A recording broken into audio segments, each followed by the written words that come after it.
Maritime history of Somalia refers to the seafaring tradition of the Somali people. It includes various stages of Somali navigational technology, shipbuilding and design, as well as the history of the Somali port cities. It also covers the historical sea routes taken by Somali sailors which sustained the commercial enterprises of the historical Somali kingdoms and empires, in addition to the contemporary maritime culture of Somalia. In antiquity, the ancestors of the Somali people were an important link in the Horn of Africa connecting the region's commerce with the rest of the ancient world. Somali sailors and merchants were the main suppliers of frankincense, myrrh and spices, items which were considered valuable luxuries by the ancient Egyptians, Phoenicians, Mycenaeans and Babylonians. During the Classical era, several ancient city-states such as Apone, Mosolon and Malo that competed with the Sabaeans, Parthians and Axumites for the wealthy Indo-Greco-Roman trade also flourished in Somalia. In the Middle Ages, several powerful Somali empires dominated the regional trade including the Ajuran Sultanate, the latter of which maintained profitable maritime contacts with Arabia, India, Venetia, Persia, Egypt, Portugal and as far away as China. This tradition of seaborne trade was maintained in the early modern period by later Somali states such as the Gobroon dynasty.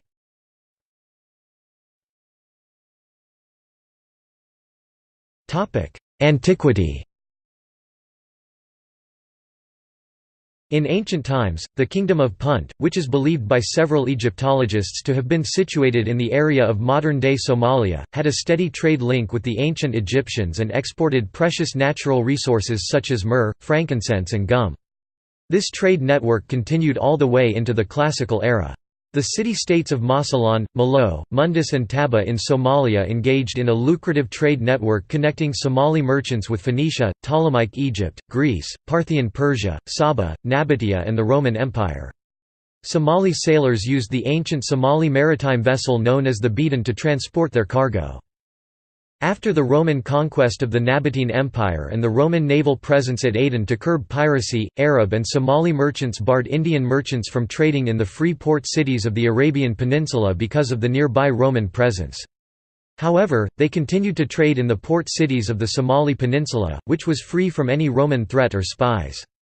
The reason for barring Indian ships from entering the wealthy Arabian port cities was to protect and hide the exploitative trade practices of the Somali and Arab merchants in the extremely lucrative ancient Red Sea-Mediterranean Sea commerce. The Indian merchants for centuries brought large quantities of cinnamon from Ceylon and the Far East to Somalia and Arabia. This is said to have been the best-kept secret of the Arab and Somali merchants in their trade with the Roman and Greek world. The Romans and Greeks believed the source of cinnamon to have been the Somali peninsula, but in reality, the highly valued product was brought to Somalia by way of Indian ships. Through Somali and Arab traders, Indian, Chinese cinnamon was also exported for far higher prices to North Africa, the Near East and Europe, which made the cinnamon trade a very profitable revenue generator, especially for the Somali merchants through whose hands large quantities were shipped across ancient sea and land routes. Somali sailors were aware of the region's monsoons, and used them to link themselves with the port cities of the Indian Ocean and the Red Sea. They also developed an understandable way of defining the islands of the Indian Ocean in their navigational reach. They would name archipelagos or groups of islands after the most important island there, from the Somali point of view.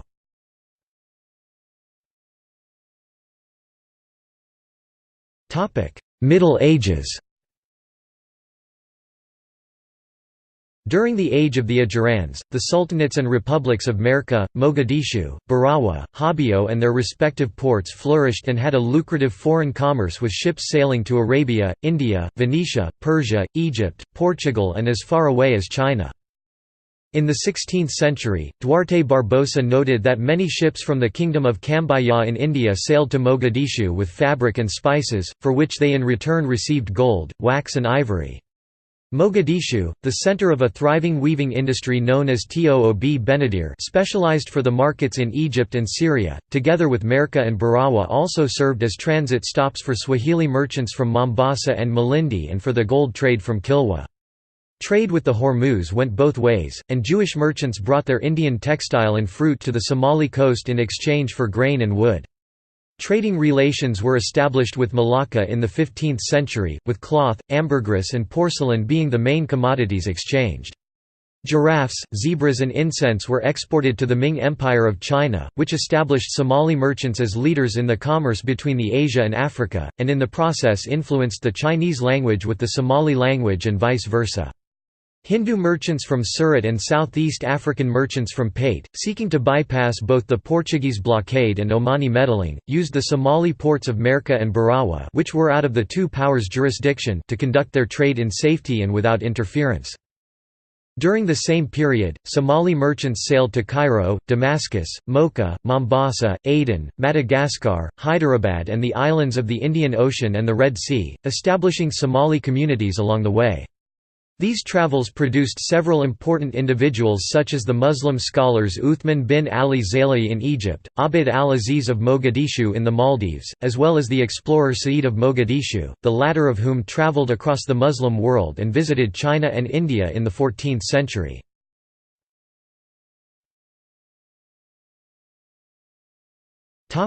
Early modern era and present.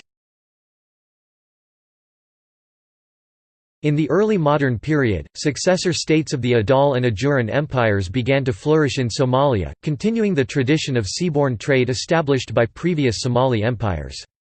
The rise of the 19th-century Gobroon dynasty in particular saw a rebirth in Somali maritime enterprise. During this period, the Somali agricultural output to Arabian markets was so great that the coast of Somalia came to be known as the grain coast of Yemen and Oman. Somali merchants also operated trade factories on the Eritrean coast. During the brief period of imperial hegemony over Somalia, Somali sailors and traders frequently joined British and other European ships to the Far East, Europe, and the Americas. Somalia in the pre-Civil War period possessed the largest merchant fleet in the Muslim world. It consisted of 12 oil tankers average size 1,300 tons, 15 bulk ore carriers average size 15,000 tons, and 207 other crafts with average tonnage of 5,000 to 10,000.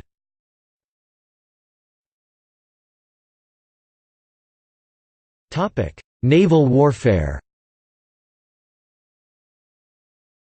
In ancient times, naval engagements between buccaneers and merchant ships were very common in the Gulf of Aden.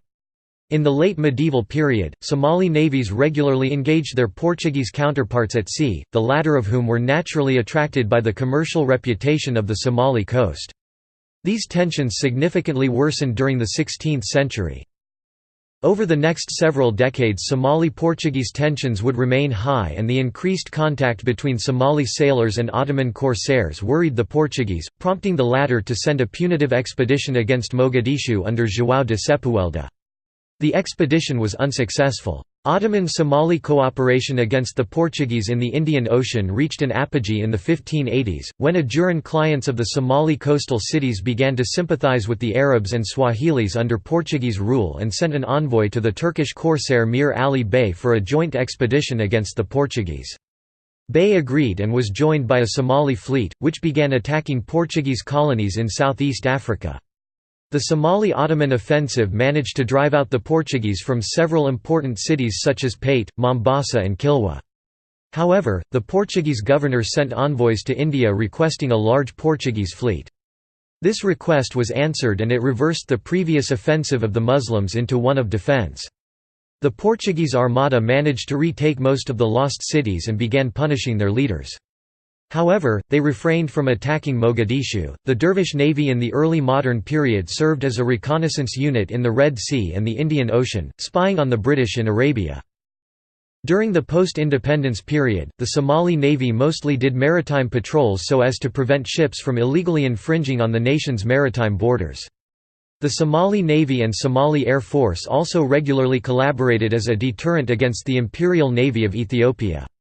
In addition, the Somali Navy carried out search and rescue missions.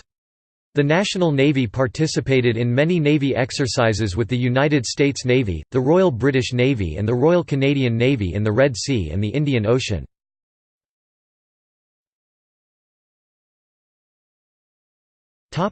Technology and equipment. Beaten, the prime ancient Somali maritime vessel that today remains the longest surviving sewn ship in East Africa and the world.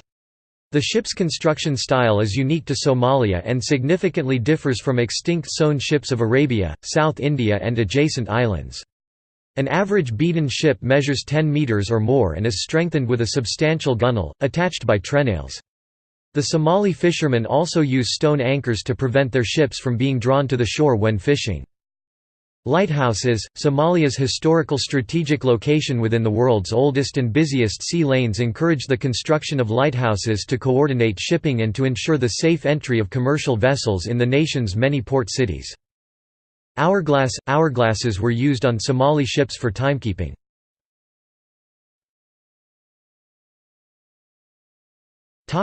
Port cities.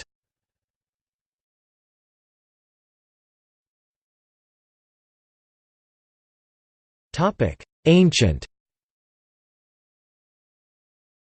Botiala. In ancient times, the port city of Botiala transported goods such as aromatic woods, gum and incense to Indian, Persian and Arab merchants. Bulhur, Old Town in the northwestern Adal province. It is likely the commercial port of Isis of antiquity, which was a center for Mer commerce. Cape Guardafui, known in ancient times as the Cape of Spices, it was an important place for the ancient cinnamon and Indian spice trade. Damo, ancient port town in northern Somalia. It likely corresponded with the Peri Plus market and Cape of Spices. Holds many historical artifacts and structures, including ancient coins, Roman pottery, drystone buildings, cairns, mosques, walled enclosures, standing stones and platform monuments. Essina, ancient emporium possibly located between the southern ports of Barawa and Merka, based on Ptolemy work. Gondal, ancient town in southern Somalia. It is considered a predecessor of the port city Kismayo. Malo, ancient port city known for its commerce in frankincense and myrrh in exchange for cloaks, copper and gold from Arsinoe and India. Mosilon, the most important ancient port city of the Somali peninsula, it handled a considerable amount of the Indian Ocean trade through its large ships and extensive harbour. Mundus, ancient port engaged in the fragrant gum and cinnamon trade with the Hellenic world. Apone, in ancient times, the port city of Apone traded with merchants from Phoenicia, Egypt, Greece, Persia and the Roman Empire, and connected with traders from as far afield as Indonesia and Malaysia, exchanging spices, silks and other goods. Serapion, ancient port city in Somalia. It is the possible predecessor of Mogadishu. Sesia, ancient city-state in northern Somalia. Taba, ancient port where sailors on their way to India could take refuge from the storms of the Indian Ocean.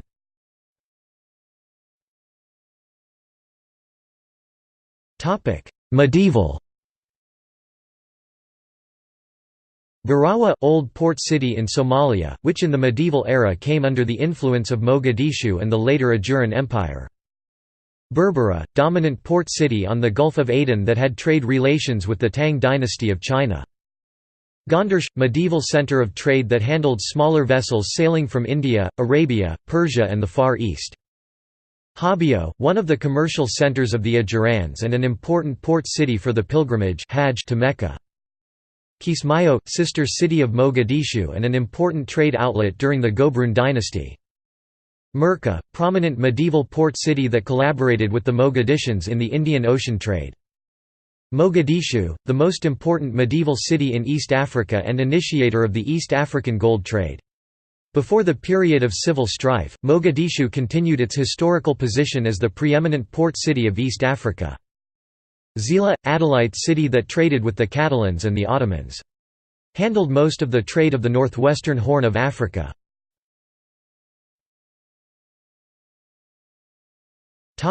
Early modern and present. Ale, a dervish city that was utilized for the weapons trade during the scramble for Africa. Today, Ale is a growing port city. Bosaso, established by the Somali seafaring company Kaptala in the early 19th century as Bandar Qasim, Bosaso has today become one of the fastest growing cities in Somalia and has replaced Mogadishu as the top port city. Las Khoury, capital of the Warsangali Sultanate, it was at its zenith during the late 18th century. Today, the port continues to export mainly marine products. Somali environmentalist Fatima Jibril is redeveloping the centuries-old port with the aim of creating immediate employment for local residents.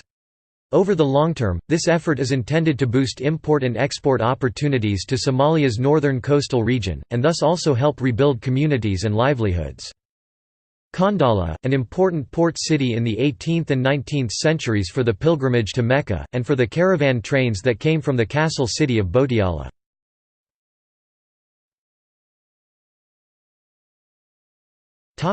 See also: Maritime history, History of Somalia, Thalassocracy, Somali Navy, Somali architecture, Somali aristocratic and court titles.